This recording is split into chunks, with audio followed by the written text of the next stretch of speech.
Clasificación B, bajo supervisión de un adulto.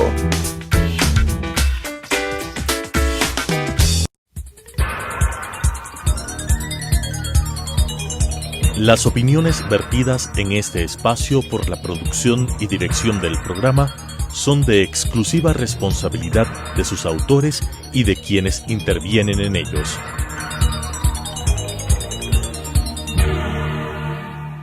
Telesucesos Canal 29 presenta Enfoques, pensamiento libre y crítico.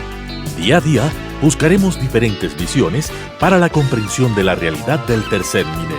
Enfoques, un espacio que une noticia, análisis y opinión. Bienvenidos. Gracias por estar semana a semana aquí en Enfoques. El día de hoy tenemos como invitado al doctor César Montaño Galarza, quien es el rector de la Universidad Andina Simón Bolívar. Doctor Montaño, ¿cómo va la Universidad Andina? Vimos los difíciles momentos que atravesaron entre los años 2015-2017. ¿Cuál es la situación actual? Porque ustedes siguen siendo una universidad emblemática en el Ecuador y en todo el mundo andino. ¿Cuál es la situación actual? Gracias, Claudia. Muchas gracias por la invitación. Bueno, la universidad acaba de dar un paso histórico, un paso sustancial en la perspectiva de consolidar su autonomía, su institucionalización. Hemos podido lograr que hace pocos días un Consejo Superior Provisional autorizado por normativa supranacional andina, dictada por los cancilleres de los países miembros de la comunidad, dé paso a la aprobación de una serie de reformas que estaban pendientes en el estatuto de nuestra institución. Esto marca de alguna manera un hito histórico en la universidad, luego de que en el año 2015 y durante el 16 prácticamente hemos sufrido pues un acoso irracional del gobierno de turno, esto pues en contubernio con la época de los parlamentarios andinos también y del señor Ramírez al frente de la CENESID. Entonces, ahora prácticamente con este paso que hemos dado estamos pasando la página de una época de incertidumbre bastante compleja que ha venido agravada por la falta de recursos, de tal manera que ahora tenemos una muy buena noticia para la ciudadanía. Yo creo que hemos dado un paso muy importante para consolidar la institucionalidad de la universidad y para llevar a la práctica pues una autonomía más profunda que nos permita cumplir la misión que tenemos que cumplir de cara a la sociedad. ¿Cómo lograr esta autonomía? ¿Cómo evitar que ustedes a futuro tengan problemáticas no solamente con un gobierno que puede ser elegido en Ecuador, sino en los diferentes países de la comunidad andina? ¿Qué significa esta modificación del estatuto cuando entra en vigencia ya para garantizar la autonomía y el que no dependan de ningún gobierno de los países andinos? Bueno, la autonomía es propia de la institución universitaria, aquí y en cualquier país del mundo, si no la universidad pues no podría cumplir su misión. En este sentido, antes de la reforma del estatuto, teníamos una vinculación, podríamos decir, cercana, importante, con el Parlamento andino, sobre todo en lo que tiene que ver con los ajustes, los cambios necesarios a la norma principal de la universidad, que es el estatuto. Pero pasado este último paso muy importante que fue posible gracias al acuerdo de los presidentes en la cumbre presidencial del mes de julio de 2020, que adoptaron una directriz presidencial que permitió que luego los cancilleres dicten esa normativa supranacional que yo había citado, la universidad pues ahora no tiene, digamos, vinculación de dependencia o un carácter a lo mejor de tuición de ningún órgano del sistema andino de integración. En este momento la universidad es una de las instituciones que forma parte del sistema andino de integración, autónoma en esa perspectiva frente al resto del sistema de integración andino y también como universidad. En este sentido también la reforma del estatuto ha permitido que podamos integrar en las próximas semanas un consejo superior definitivo, porque el que está actuando ahora es un consejo provisional, que es el que, autorizado por los gobiernos, pudo dar el paso de la reforma del estatuto, pero iremos a un Consejo Superior Definitivo donde se garantizará por la integración de sus miembros una gobernanza sobre todo académica, que nos permitirá pues mantener a la universidad a nivel regional lejos de cualquier lógica o dependencia o funcionalización de cualquier otro carácter que no sea el académico, que puede ser político, económico, pero eso no ocurrirá. ¿Cómo debe ser integrado este Consejo Superior? Nos gustaría escucharle. Ahora tienen algo que es transitorio, pero ¿cómo debe integrarse por parte de los diferentes países? ¿Qué autoridades lo forman? Para, como usted señala, doctor Montaño, garantizar la calidad académica, el pensamiento crítico, lo que es una universidad autónoma que genera una serie de documentos, que genera una serie de investigaciones, como lo ha hecho tradicionalmente la Universidad Andina. La reforma del estatuto reciente ha permitido incorporar una serie de temas que estaba pendiente de tomarse en cuenta en esa normativa tan importante de la universidad. La presencia académica va a sobreponerse, digamos, a cualquier otra presencia en términos de número de integrantes del Consejo Superior. La universidad, al mismo tiempo, con esta reforma, ha quedado claro pues que se trata de una institución de carácter público, internacional y comunitario. Se ha reforzado la presencia de los gremios en los órganos directivos de la universidad. Con la reforma también pasamos a tener un consejo universitario. Esta es otra conquista muy importante de parte de todos los estamentos universitarios, de tal manera que hay más elementos, hoy más que nunca, en la institucionalidad de la Universidad Andina, para decir que va a funcionar todavía más fuerte, más evidentemente, pues con una lógica de autonomía. Vamos a poder diseñar, como ha quedado remarcado en el estatuto, esos programas de esa docencia, esa investigación internacional. Ha quedado remarcado también la calidad, no solo del organismo, sino también de lo que hace y de lo que produce, es decir, también de las titulaciones de carácter internacional. Se ha remarcado con la reforma adicionalmente los derechos de la comunidad universitaria, lo que involucra a los estudiantes, a los funcionarios, a los docentes, de tal manera que creemos que se ha dado un paso muy importante que no solo importa y abona en la perspectiva de la autonomía en el sistema de educación superior nacional, sino a nivel internacional, Claudia. Recordemos que nuestra lucha, que empezó a fines del 2015 ante los ataques que recibimos y que tuvo a varios líderes haciendo frente a ese poder desbocado que quería tomarse la universidad.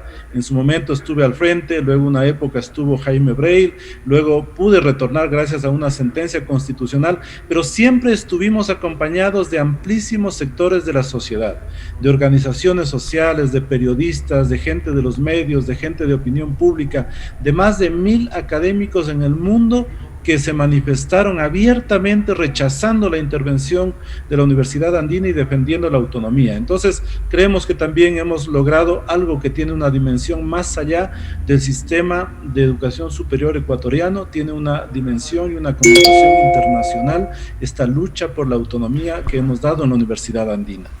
¿Usted no recuerda lo que vivieron 2015, 16 y 17, cuando usted fue nombrado por absoluta mayoría como rector? Después se objetó su nombramiento, intentaron incluir a un parlamentario andino que maneje la universidad, pero con la figura del doctor Jaime Bailey se logró manejar este tema y usted volvió a retomar con la decisión constitucional.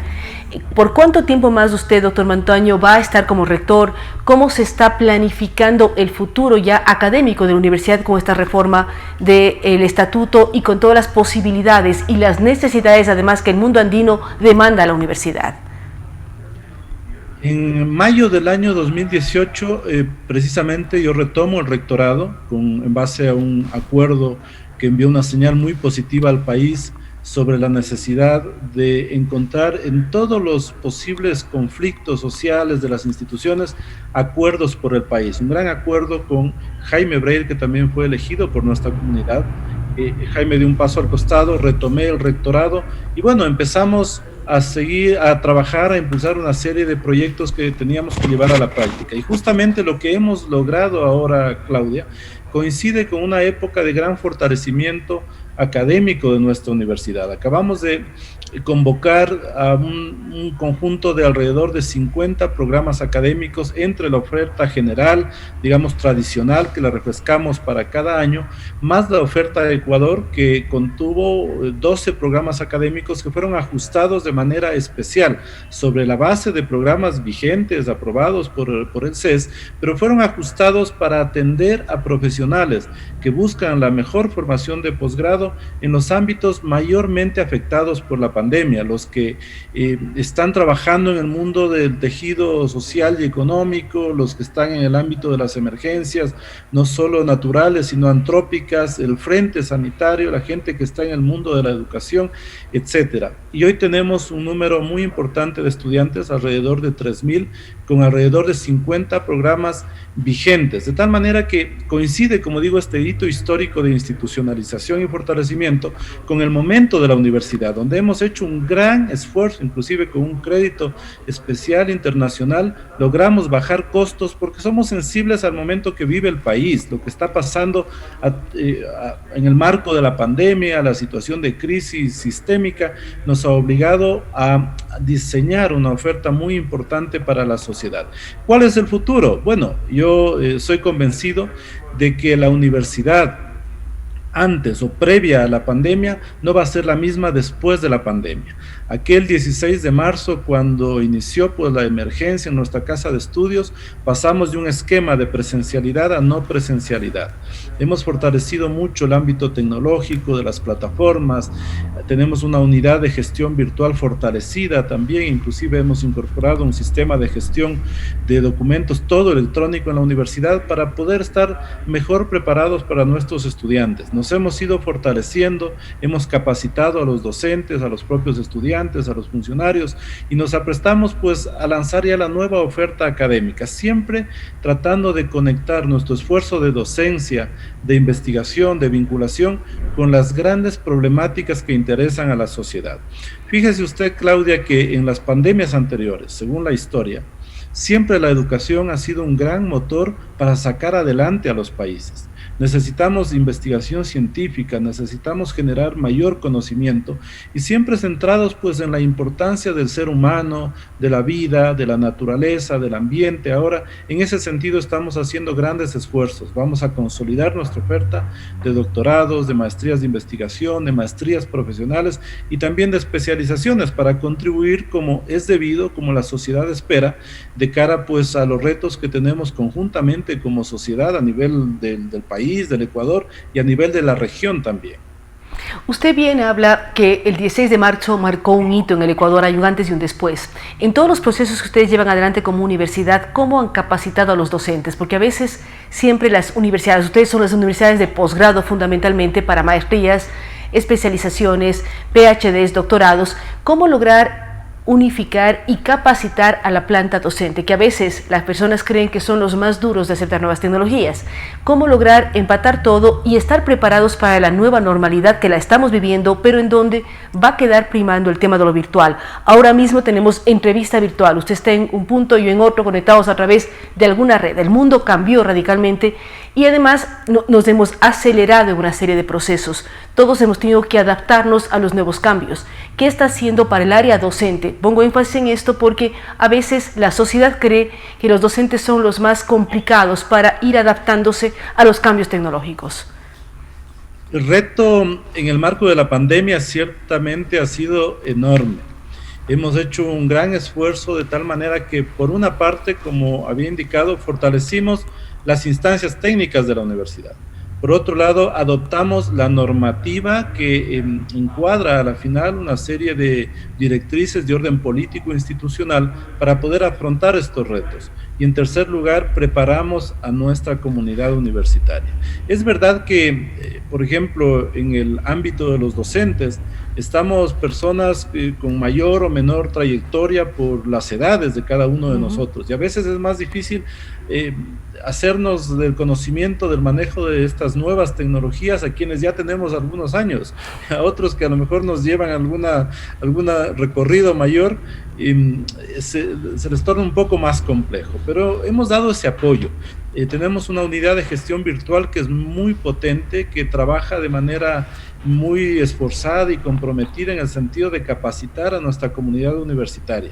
Obviamente las políticas y las normas que hemos aprobado o las decisiones que hemos aprobado a nivel de Comité de Coordinación Académica tienen un hilo conductor que tiene que ver con la flexibilidad, porque no podemos transformar una institución educativa que tradicionalmente ha funcionado en la modalidad presencial, de la noche a la mañana transformarla a no presencial. Yo decía hace un momento, Claudia, que la universidad luego de la pandemia no va a ser la misma, va a ser una universidad que tendrá que rescatar lo mejor de antes de la pandemia y tendrá que sumar algo. Ese algo me parece a mí que tiene que ver con el uso correcto, que permita cuidar los objetivos de formación en los programas académicos de todas estas herramientas tecnológicas. Es decir, va a ser lo mejor de antes de la pandemia, más la incorporación de las tecnologías, de las nuevas metodologías, de tal manera que garanticemos el conocimiento de calidad. No es dable que prescindamos o que pensemos que no vamos a volver al campus, a encontrarnos la comunidad universitaria. Aquello es vital, no solamente el contacto de estudiantes con docentes, sino la interacción entre estudiantes.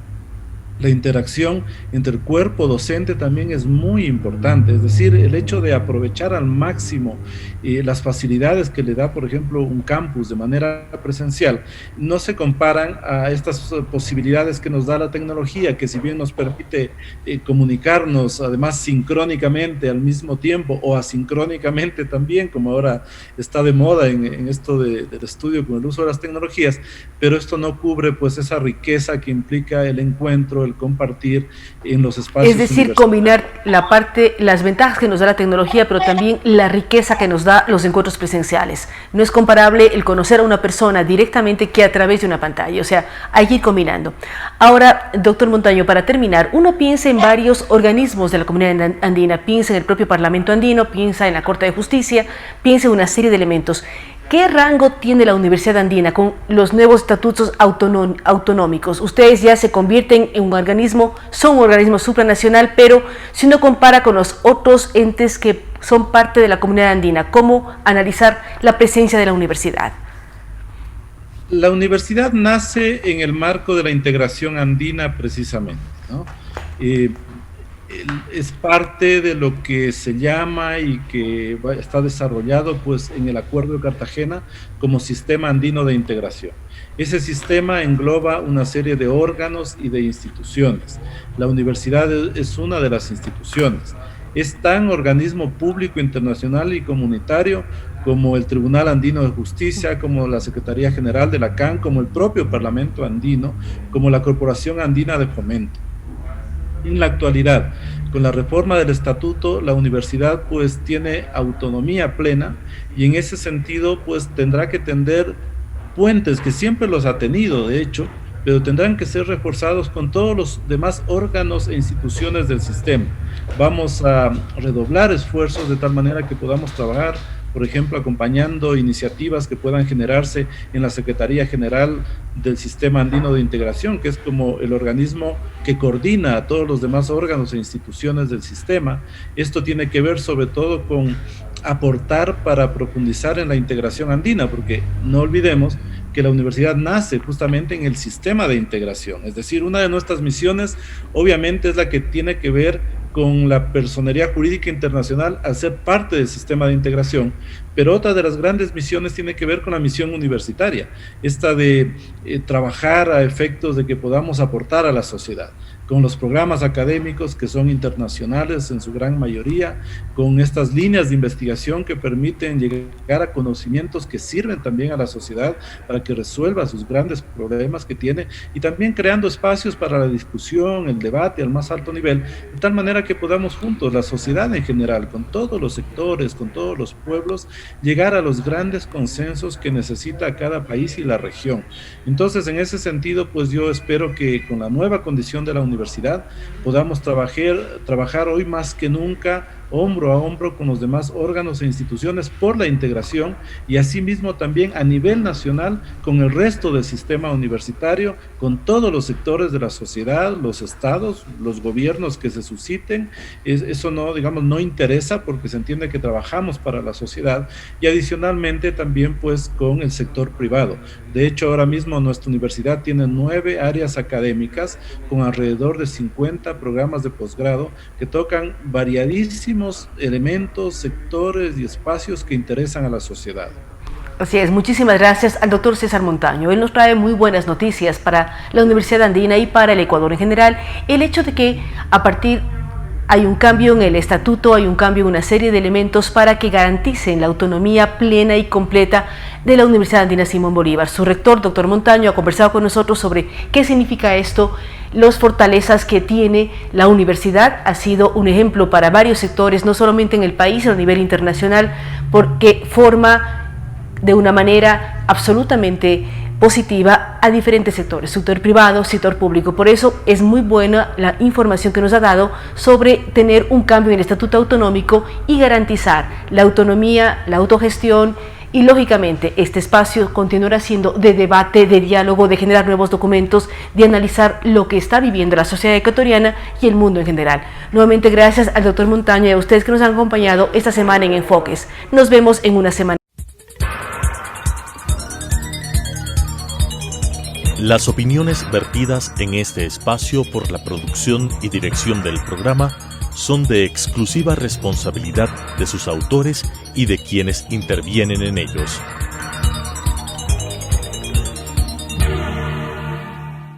Telesucesos Canal 29 presentó Enfoques, pensamiento libre y crítico. Día a día buscaremos diferentes visiones para la comprensión de la realidad del tercer milenio. Enfoques, un espacio que une noticia, análisis y opinión.